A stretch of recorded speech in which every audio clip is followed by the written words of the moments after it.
The power to declare pandemic rule will shift to the Premier under laws designed to replace Victoria's state of emergency. Fines of up to $90,000 and 2 years jail await anyone breaking the rules, which Daniel Andrews described as a win for transparency and accountability. State political reporter Mark Santomartino. Barricading the steps of Parliament, police keep those protesting pandemic laws at bay. It makes me sick to the core. As those very rules were tabled inside. Just a few short weeks ago, he was calling for this very thing. Shifting the power to declare a pandemic to the Premier. This is modelled on the New Zealand law. There are elements of what happens in New South Wales and other states also. But we've gone beyond that in terms of accountability and transparency. That declaration alone grants the government special pandemic powers to restrict movement, enforce quarantine, vaccination and more.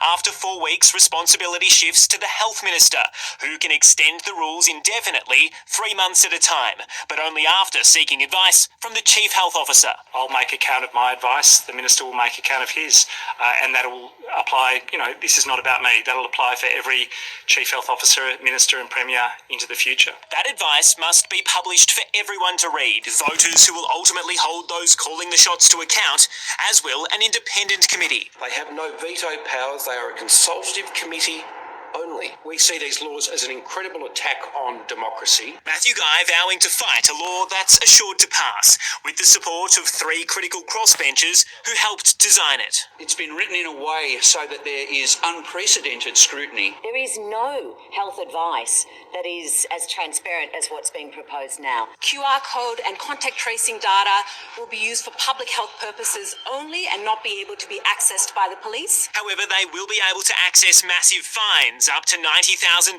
for an individual, $455,000 for businesses, or up to 2 years jail for anyone caught breaking the rules. It's for the most egregious and deliberate of offences that cause significant public harm. Why would the government pass such extreme legislation if they didn't intend to lock us down again? If anything, it's for the lockout. The unvaccinated will be targeted by a clause defining specific classes of Victorians, Martin Foley balking at the suggestion that rule could be improperly applied to others. Any suggestion to the contrary is pretty offensive and one that I refute and one that can't be considered. I would just point out that we refer to attributes and characteristics in some form or another with a whole bunch of the public health directions. When we referred to intimate partners having the opportunity to see other individuals.